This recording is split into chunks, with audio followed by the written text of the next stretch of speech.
di sudut terpencil Amerika Selatan, membentang seperti pita tipis antara pegunungan Andes dan Samudra Pasifik. Terletaklah Chile. Bentuk teritorial Chile adalah salah satu yang paling unik di dunia. Dengan panjang lebih dari 4.000 km, hampir sejarak penerbangan dari New York ke London. Namun rata-rata hanya memiliki lebar 180 km. Di wilayah Antartika Chile, ada sebuah pemukiman kecil bernama Villa Las Estrellas, tempat sekitar 150 orang tinggal dan bekerja sepanjang tahun. Rumah sakit besar terdekat berjarak lebih dari 600 mil dan sepenuhnya tidak dapat dijangkau selama musim dingin. Antartika yang keras. Mereka memiliki sesuatu yang disebut La Once, yang sangat penting dalam budaya Chile sehingga hampir mendefinisikan ritme harian mereka, antara jam 5 sore hingga 9 malam. Keluarga-keluarga di seluruh Chile berkumpul untuk apa yang tampaknya seperti waktu minum teh yang rumit. Namun sebenarnya adalah makan malam utama mereka. Nama La Once secara harfiah berarti The Eleven.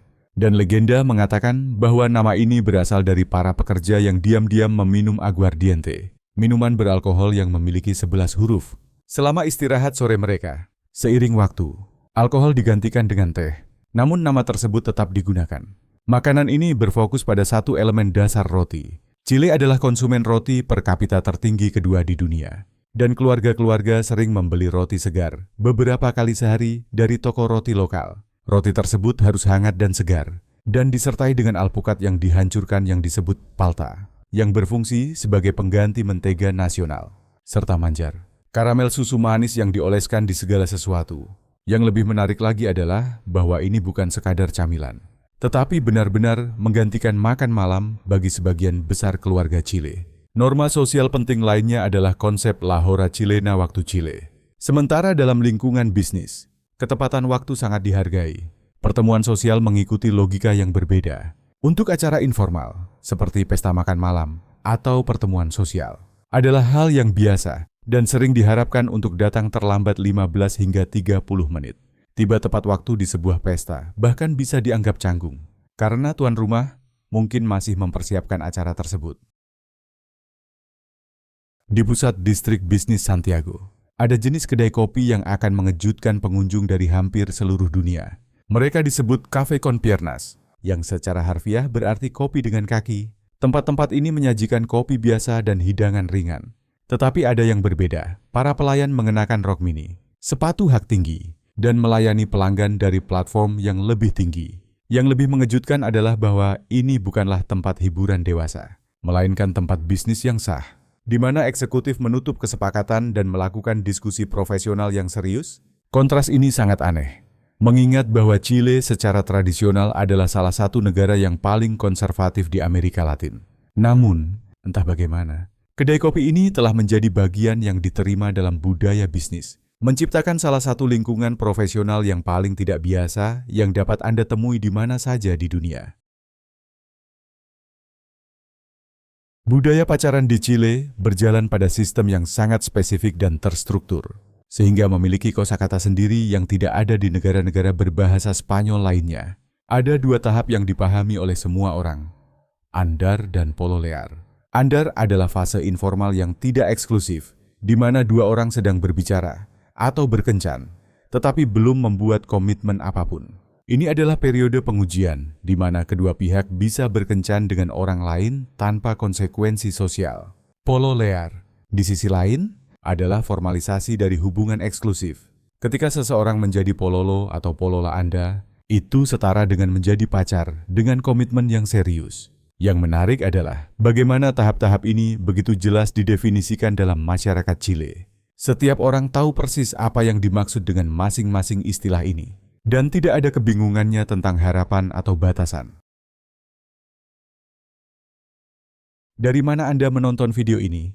Jika Anda seorang wisatawan di Chile dan melihat tanda untuk motel, jangan mengharapkan apa yang Anda temui di Amerika Serikat atau Eropa. Di Chile, motel memiliki tujuan yang sangat berbeda dan melayani kebutuhan budaya yang unik. Tempat-tempat ini adalah hotel cinta yang dirancang khusus untuk pasangan yang mencari privasi, yang menjadi kebutuhan di budaya, di mana orang dewasa muda sering tinggal bersama orang tua mereka sampai menikah, terkadang bahkan hingga usia 30-an. Motel di Chile mudah dikenali dengan tirai plastik di pintu masuknya, yang dirancang untuk menyembunyikan nomor plat kendaraan dan memberikan anonimitas penuh.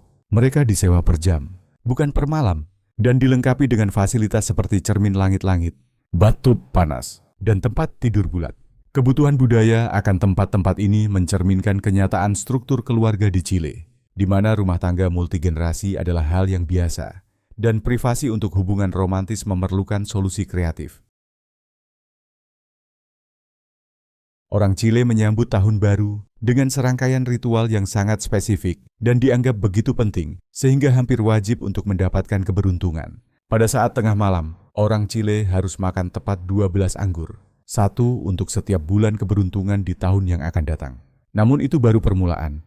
Mereka harus mengenakan pakaian dalam berwarna kuning atau emas untuk memastikan kemakmuran dan uang. Sementara pakaian dalam merah khusus untuk menarik cinta.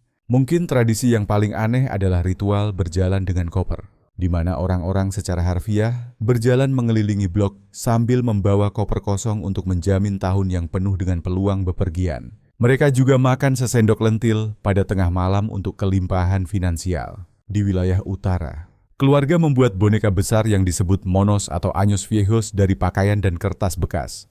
Kemudian membakarnya untuk secara simbolis meninggalkan kesialan tahun lalu.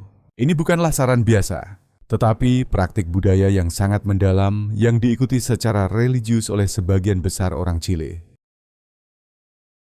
Chile adalah konsumen mayones per kapita nomor 1 di luar Eropa. Dan ketika saya katakan mereka mengonsumsi mayones, maksud saya mereka hampir memujanya. Ini bukan hanya sekedar mayones sebagai pelengkap, melainkan sebagai elemen struktural dalam masakan Chile. Anda akan melihat mayones digunakan dalam jumlah yang sangat besar. Hampir mengejutkan, pada segala sesuatu mulai dari hotdog, pizza, hingga sandwich. Hotdog khas Chile, yang disebut completo, bisa mengandung lebih banyak mayones daripada hotdog itu sendiri. Kuantitasnya begitu ekstrem sehingga sering mengejutkan bahkan orang Latin lainnya. Obsesi ini mendorong inovasi lokal. Dengan perusahaan Chile seperti Notco mengembangkan alternatif berbasis tumbuhan khusus untuk memenuhi kebutuhan populasi yang sangat menyukai mayo namun peduli dengan kesehatan.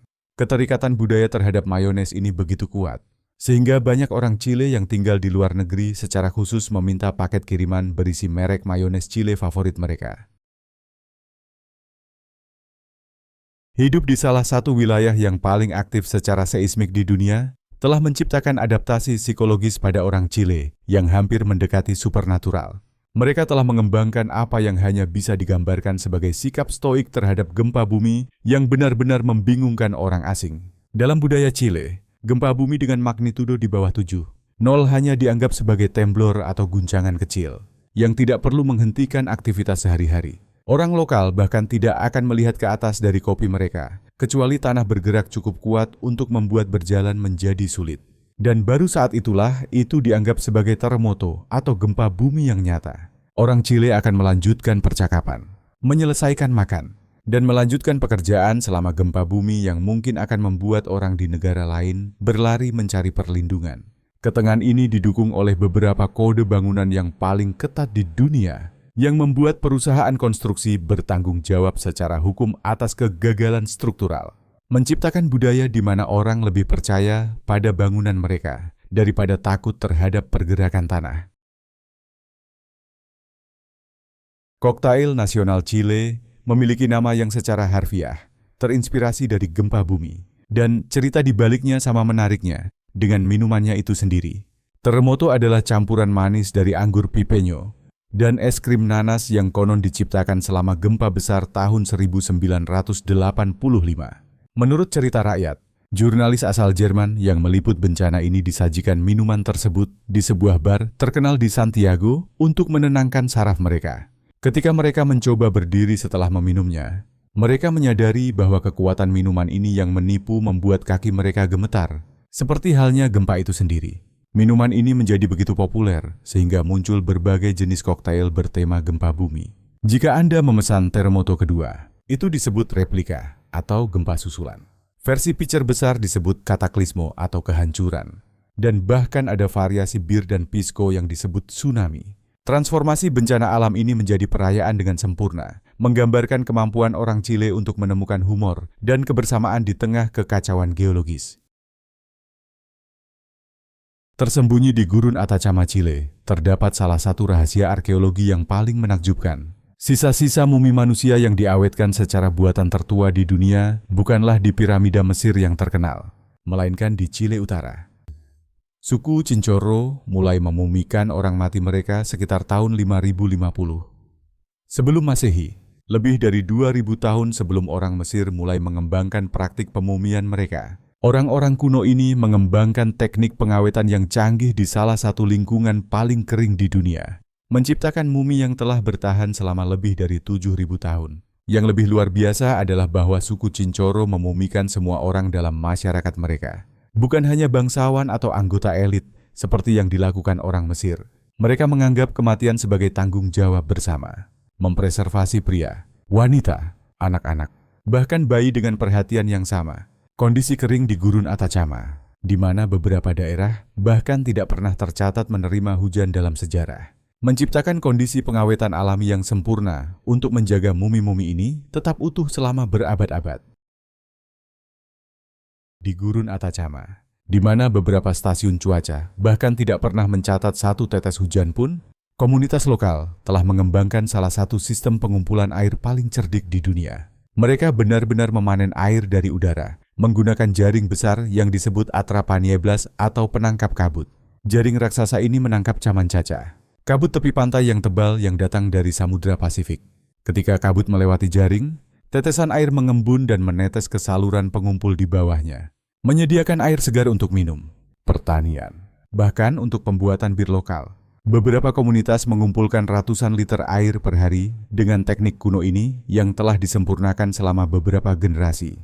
Pemandangan jaring-jaring besar ini membentang di lanskap gurun. Diam-diam mengumpulkan air dari udara yang tampaknya kosong. Adalah sesuatu yang surreal dan menginspirasi. Teknologi ini mewakili adaptasi terbaik untuk salah satu lingkungan paling ekstrem di bumi. Di Pulau Mistis Chiloé di Chile Selatan. Ketika keluarga memutuskan untuk pindah ke lokasi baru, mereka tidak mengemas kotak dan menyewa truk pindahan. Sebagai gantinya, mereka memindahkan seluruh rumah mereka. Dan maksud saya adalah struktur bangunan itu sendiri. Tradisi ini disebut Minga de Tiradura de Casas. Dan seperti yang Anda bayangkan, ini sangat menakjubkan. Komunitas berkumpul untuk meletakkan rumah kayu di atas peluncur. Dan tim sapi secara harfiah menarik seluruh struktur melintasi ladang, melalui hutan. Bahkan kadang-kadang mengapungkannya melintasi badan air untuk mencapai lokasi baru mereka.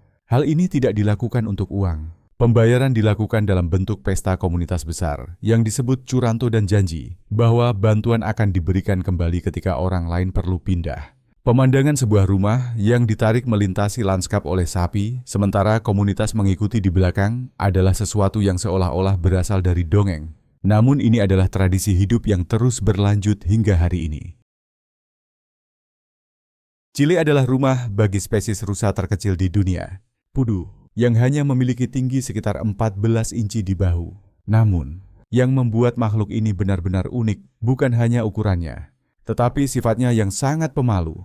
Cerita rakyat setempat mengatakan bahwa pudu sangat sensitif dan ketakutan, sehingga mereka bisa mati akibat gagal jantung yang disebabkan oleh ketakutan jika mereka terlalu terkejut. Meskipun ini mungkin terdengar seperti suatu lebihan, rusa kecil ini memang makhluk yang sangat pemalu dan sangat sensitif terhadap stres. Mereka begitu sulit ditemukan, sehingga banyak orang Chile yang belum pernah melihat satu pun di alam liar, meskipun tinggal di daerah yang menjadi habitat asli pudu. Pudu telah menjadi simbol dari keragaman hayati Chile yang unik dan keseimbangan halus antara pembangunan manusia dan konservasi satwa liar di negara yang terisolasi ini.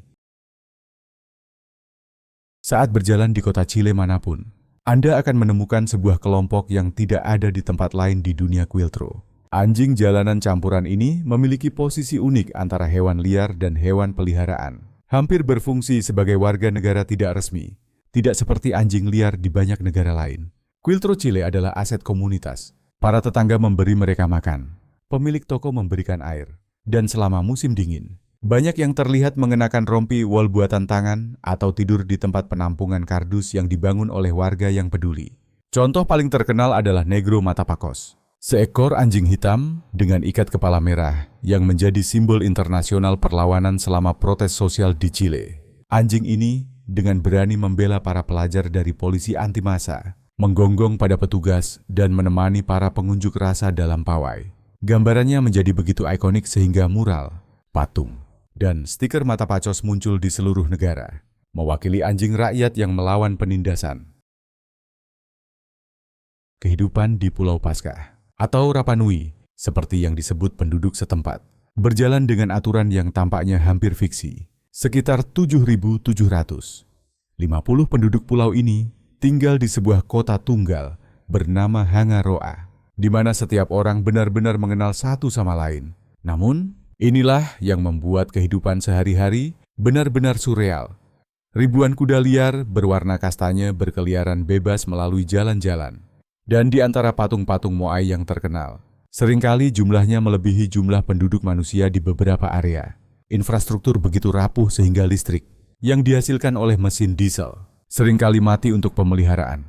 Akses internet terkenal lambat dan terbatas hanya di pusat kota. Dengan hotel-hotel mewah, dilaporkan memegang kontrak eksklusif untuk bandwidth terbatas pulau ini. Segalanya harus diterbangkan atau dikirim dari daratan Chile, yang membuat biaya hidup sangat tinggi. Sebuah makan sederhana bisa berharga 30.000 peso Chile, sekitar $30. Meskipun tantangan ini, penduduk pulau tetap menjaga hubungan yang kuat dengan budaya leluhur mereka sambil menghadapi kompleksitas pariwisata modern dan isolasi. Seperti yang dapat Anda lihat, Chile bukan hanya sekadar negara di Amerika Selatan, melainkan tempat di mana kenyataan seringkali terasa lebih aneh dari fiksi. Dari pengangkatan usus buntu yang wajib di Antartika hingga memanen air dari kabut gurun, dari koktail gempa hingga rumah yang dipindahkan dengan sapi. Chile telah mengembangkan budaya yang sangat disesuaikan dengan geografi yang paling ekstrem dan beragam di dunia. Ini bukan atraksi wisata atau taktik pemasaran. Ini adalah kenyataan sehari-hari yang dijalani oleh jutaan orang Chile dalam negara yang luar biasa ini. Apa yang paling mengejutkan Anda tentang kenyataan-kenyataan di Chile ini? Apakah Anda pernah mengalami sesuatu yang serupa di negara Anda sendiri? Bagikan pendapat Anda di kolom komentar di bawah. Kami selalu menantikan lebih banyak cerita dari Anda. Jangan lupa untuk subscribe dan nyalakan tombol notifikasi agar kami bisa bertemu lagi di video berikutnya. Terima kasih banyak telah bergabung dengan kami hari ini. Semoga Anda menikmati video ini. Dukungan Anda sangat berarti bagi kami. Semoga sukses selalu. Terima kasih sudah menonton. Kalau video ini lucu atau bermanfaat, jangan lupa like, subscribe, dan nyalakan loncengnya agar tidak ketinggalan video baru. Sampai jumpa di video berikutnya.